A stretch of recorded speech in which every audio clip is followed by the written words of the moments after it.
if we can solve equations with exponentials, we should also be able to solve equations with logarithms. You can imagine that since we used logarithms to solve exponential equations, we'll use exponentials to solve logarithm equations, and that will turn out to be the case. And the general idea is the same. First, we'll isolate the logarithm part, and then we'll use the inverse of a logarithm to extract the variable, and the inverse of a logarithm is an exponential. So for this example, let's isolate the logarithm part. Let's get this 3 to the other side. So log base 2 of x equals -3. And then we can exponentiate. What base should we use for our exponential? Well, we should use the base that matches our logarithm, of course. So when I say exponentiate, what I mean is, right, exponentiation base 2, that's this function, right? This is a function that you can put some number in this box and you get some result. So what we're going to do is put each side of this equation into this function. So on the left, that gives us 2 to the log base 2 of x. And on the right, that gives us 2 to the -3.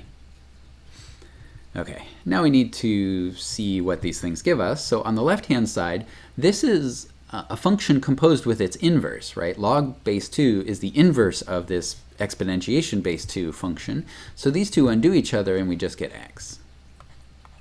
On the right-hand side, 2 to the -3rd, well, that's 1 over 2 to the 3rd, so that's 1 over 8.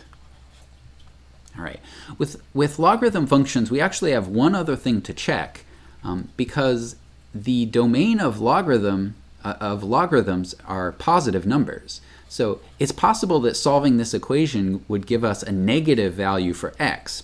It didn't in this case, but for other equations it might have been. So we just need to check that whatever we get when we solve this equation actually works when you put it into this equation, because right, if this x value came out to be negative, that wouldn't be a real solution because you can't put a negative number into this logarithm. For this value though, 1 over 8, nothing goes wrong. So 1 over 8 is a genuine solution to this equation. All right, let's try another one. How about solving 3 natural log 2x minus 1 equals 10, plus 10 equals 1. So remember, first we're going to isolate the logarithm part. So let's move that 10 to the other side. 3 times natural log 2x minus 1 equals -9. And then divide both sides by 3. So natural log 2x minus 1 equals -3. And now we need to exponentiate to undo this logarithm. What base should we use?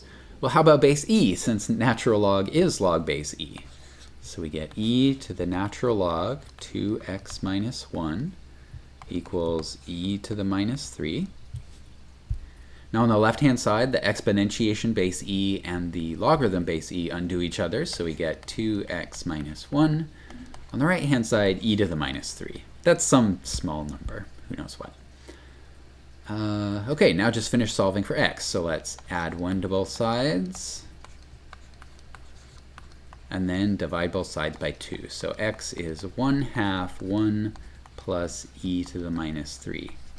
Now we should check that this actually works when we plug it into this equation, because remember, it's possible we could come up with domain problems. So if we take this x value and plug it in here, we get natural log of 2 times the x value that we found, so 1/2 1 plus e to the -3 minus 1.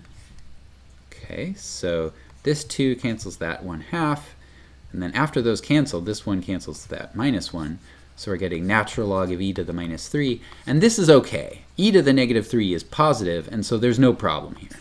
Good, so that works. There are some other tricks that you can, before we move on from this example, remember that, let's back up to this point here. Remember when we were solving exponential equations, one way we were able to solve them was just by rearranging them. Right? We could rearrange an equation like this. Let me call this base c. We could rearrange an exponential equation like this, c to the a equals b.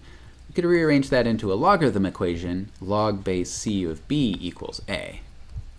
But this, this works backwards just as well as it works forwards, so we could use this to turn this logarithm equation into an exponential equation.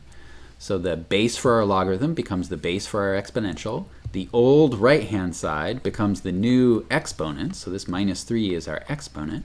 And then the old inside becomes the right-hand side, so 2x minus 1 moves to the other side. You can see this is going to give us the same solution because we've actually just reproduced that equation down there. But you can think of it either way. You can either use exponentials like this, or you can turn the log equation into an exponential equation. Both will always give you the same thing. All right. If you have an equation with multiple logarithms in it, you actually have a lot of flexibility for what to do because you can always use the properties of logarithms to solve the equation. So here's an example. We can't just isolate the logarithm part because there are two different logarithms and they aren't the same. So what we could do instead is try to use the properties of logarithms to get these two logarithms together. Well, we can't do that immediately. We'd like to use the sum rule for logarithms, but we can't right away because of this 2 here. But remember, we can move this 2 into the exponent inside the logarithm. So we get log, and this is common log since there's no base down here. It's actually base 10. So log 7z plus log z squared equals 1. All right, now we can use the sum rule for logarithms. So this is log 7z times z squared equals 1. Now we can exponentiate. Actually, before we exponentiate, let's clean up the stuff inside here. So this is 7 times z cubed equals 1. Now we can exponentiate. Because this logarithm is actually common log, so it's base 10, we should use exponential base 10. So we get 10 to the log base 10 of 7 times z cubed equals 10 to the first power. Okay, on the right-hand side, 10 to the first is just 10. On the left-hand side, exponentiation base 10 and logarithm base 10 cancel, and so we get 7 times z cubed, and then just finish solving as normal. So z cubed is 10 over 7, and z is the cubed root of 10 over 7, which is some awful decimal, but the one thing we should check is that this actually makes sense when we plug it into the equation, the original equation, so we don't get any domain errors. But this value for z is positive, so in here and here, these are going to be positive values inside our logarithms, so nothing goes wrong here. One situation where logarithms show up in equations on their own is in chemistry if you're dealing with pH. So if you've never heard about pH before, it's essentially a measure of how acidic a solution is. By solution, I mean some water with some stuff dissolved in it. And in an ideal solution, things can get more complicated, but in an ideal solution, pH is just the negative of the logarithm base 10 of the concentration of free hydrogen ions. So in water, there are going to be some hydrogen ions floating around because the water kind of disassociates.